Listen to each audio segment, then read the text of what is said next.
What's up, team? My name is Tom, and you know what? Today I'm gonna react again and again and again, as always. Guys, in case if you wonder why I wear the same t-shirt every day, this is my home t-shirt and I don't sweat at home. Basically, it's a clear t-shirt. I love to wear the same stuff at home, you know?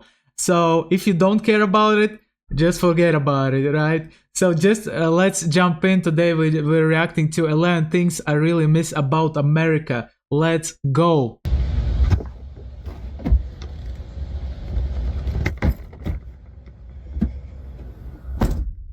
What a day to do this on. 15 years after moving to America.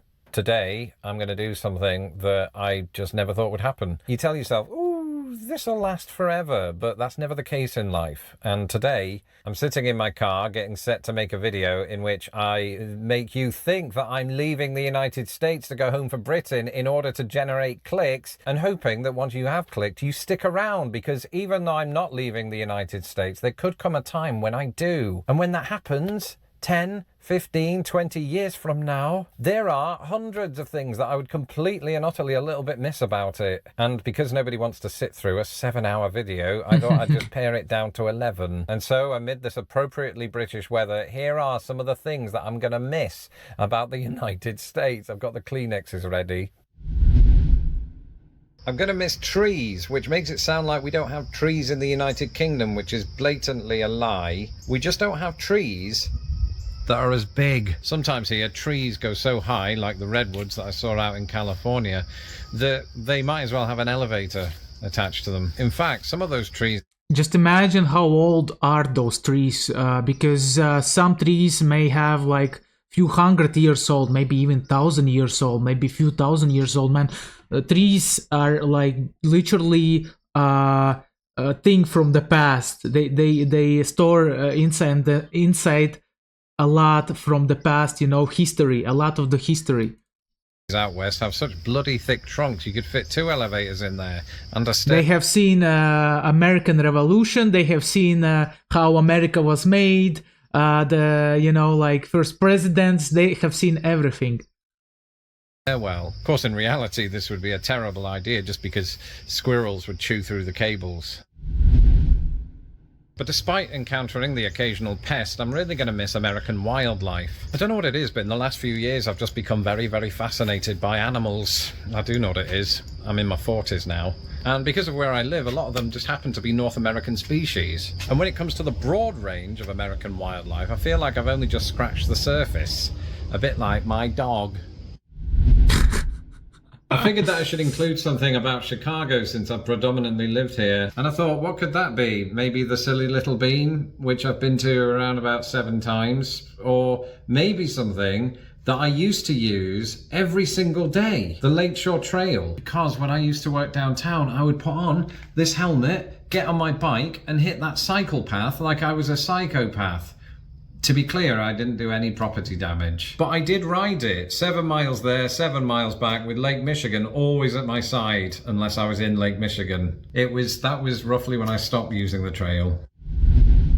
Yeah, you know, like living nearby nature, it's really nice, you know, especially this day and age where we are disconnected from the nature with our phones, with the social media, sitting in the car all the time, you know. So in my opinion, if you have nature nearby you, you're really blessed, because it calms your mind down, you know. You feel much better being in nature, away from your phones. So yeah, it's one of the things that we have here also in Latvia, you know, a lot of nature. There's big spaces over here, not a lot of people, so they're the best place for an introvert. Max? Yeah, I'm filming a video. What am I going to do without American diners? No, it's hypothetical. If I move back to England, what am I going to do without American diners? Bro, you can go to the pub. In a pub, you can always have an English breakfast. English breakfast are one of the most full of calorie like meals that I ever had. You have like 3-4 like different things on it, you know, eggs, bacon, fish, like beans. Oh my gosh, phenomenal. What kind of breakfast you guys have in England, in America. Maybe you have like some stereotypical breakfast, like English in breakfast, something like that, if you know what I mean.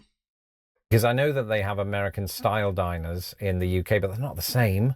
It's like when here they make authentic British style pubs, and the reason that they're authentic is that they have 12 pictures of Queen Elizabeth in them.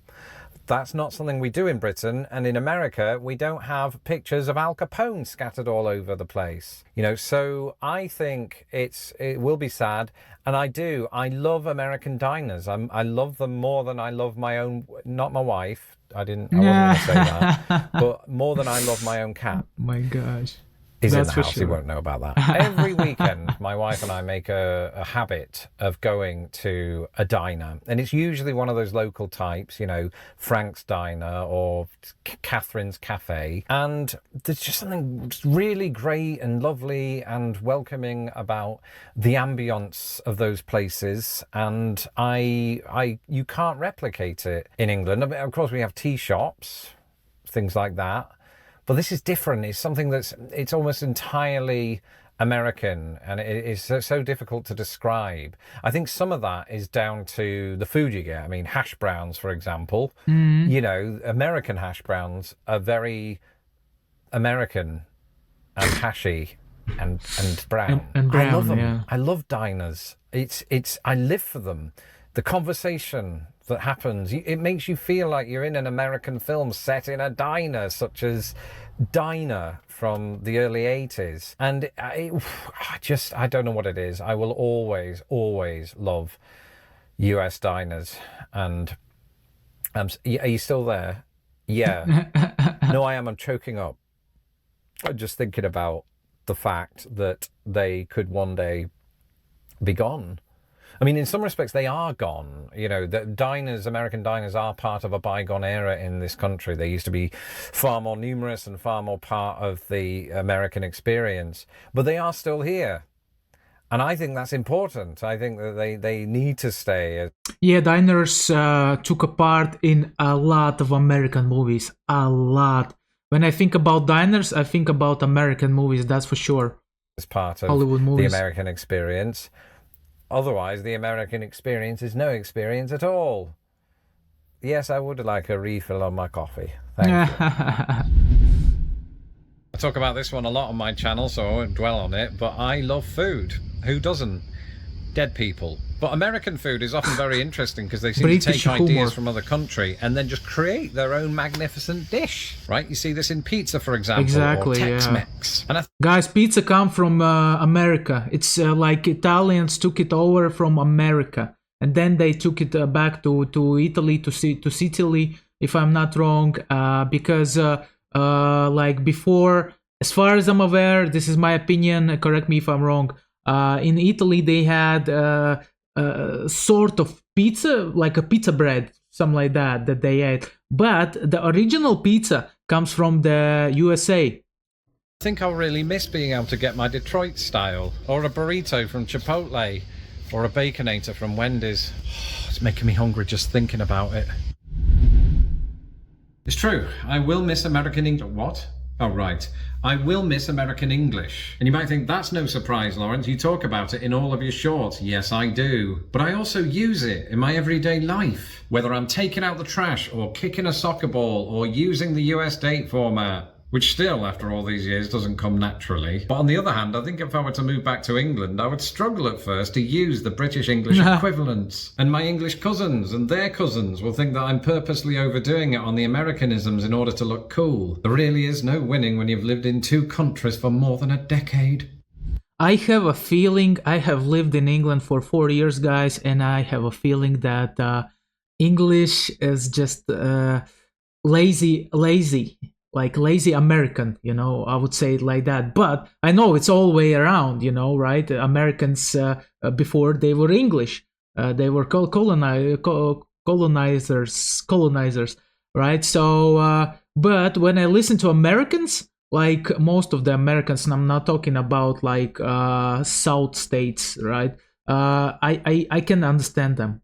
I know what I mean because it sounds clean, right? But when it comes to English, man, as more north you go, it sounds more gibberish. I don't, sometimes it's hard to understand what they mean because they are so lazy.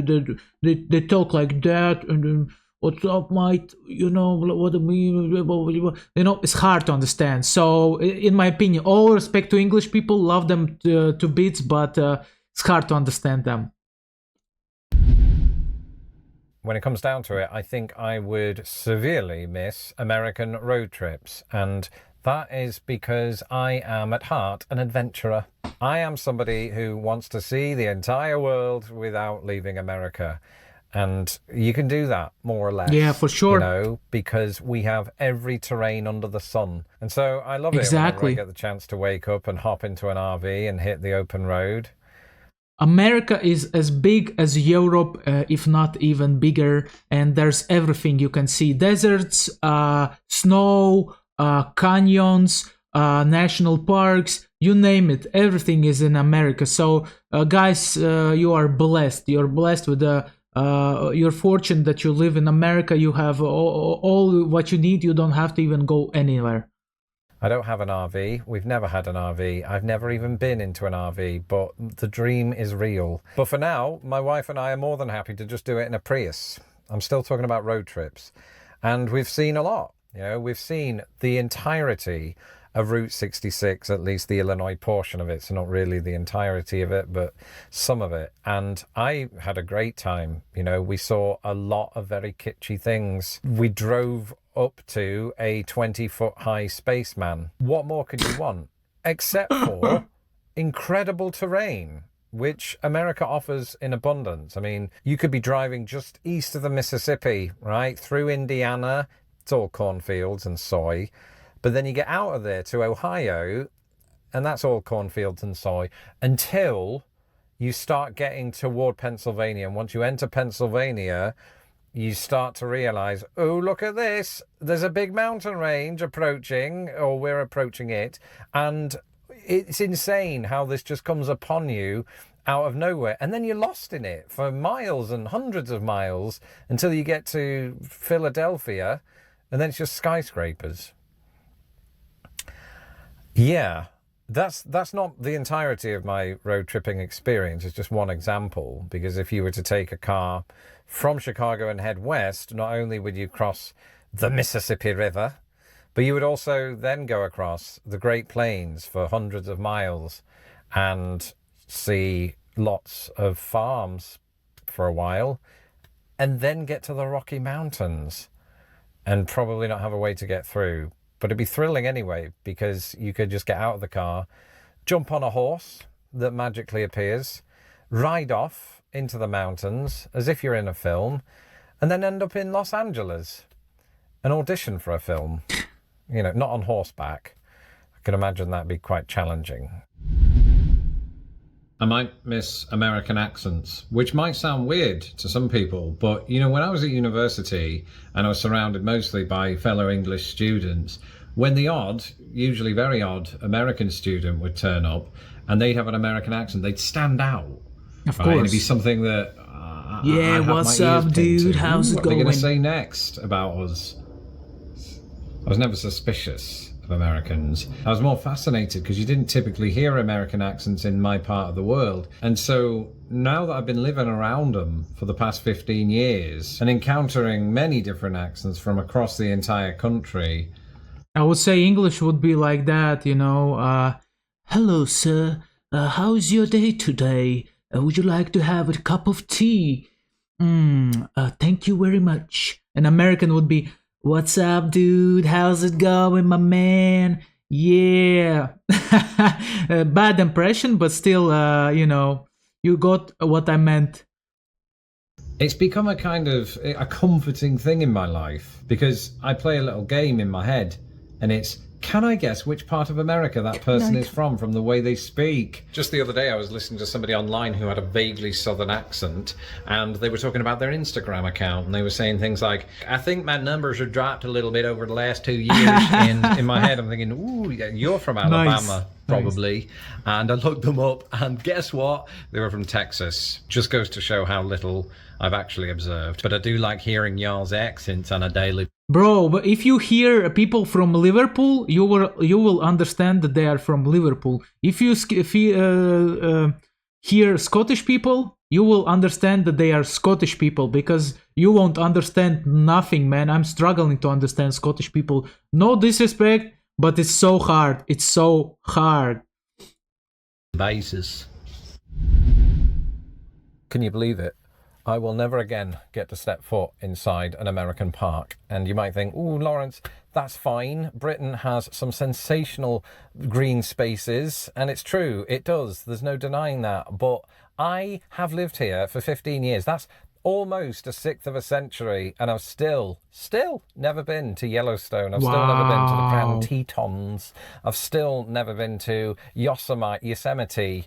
And this is something that's going to leave a hole in my stomach. Yeah, that's probably the hunger, actually. I need to run back in soon and get food. But I want to see all that. You know, and you can't do it in a day.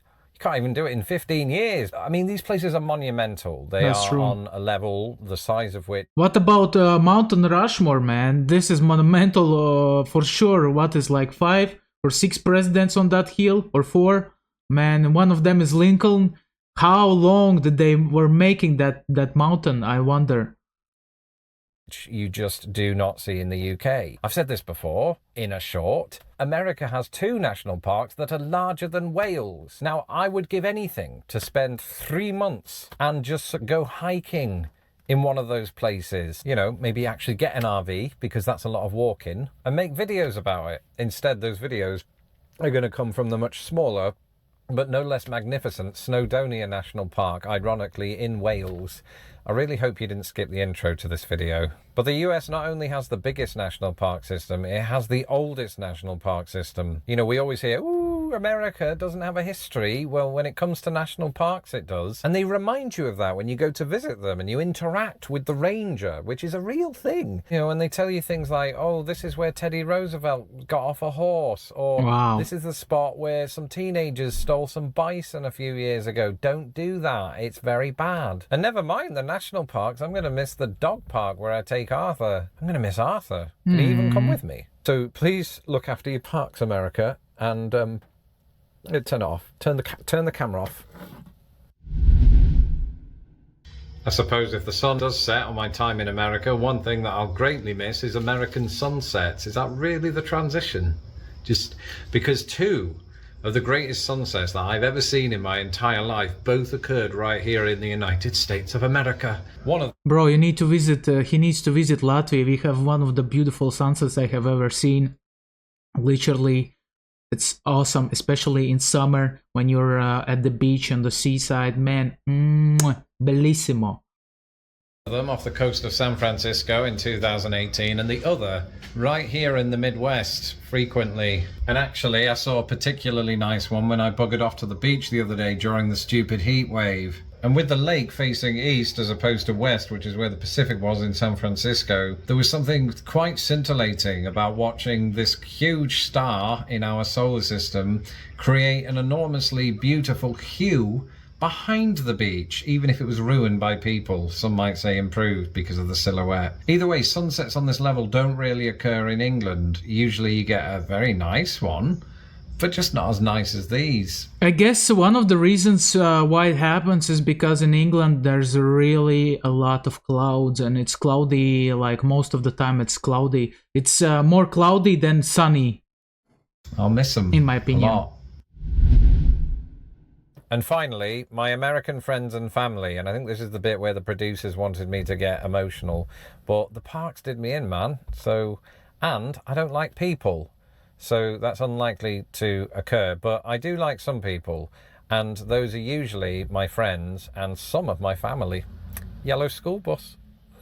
And with those, you can't really take them with you. This is something I discovered leaving England for America. Those friends and those family members, they have to stay over there. And then it's up to you and your access to Skype as to whether you connect with them on a frequent basis. And so far, I've done a pretty lousy job of doing that with my English people. So I imagine in reverse, I would do the same with Americans and I'd forget all about them. Ooh, boo-hoo! You know, I've just realised a lot of them watch this channel. So I'm not referring to you. If you watch my channel, that means you love me and you will stay in my phone book. But I think, all joking aside, Americans have generally been some of the most welcoming, nice and beautiful people that I've ever met. We Americans, like everyone, are just going about our lives and basically just trying to keep out of trouble. So well done to us. We are good people. There are some bad people here too. I mean, that's no different to Britain. And so with all of that being said, I suppose it's a good job that I'm staying. I'm Lawrence Brown. You can follow me on Twitter and or Threads.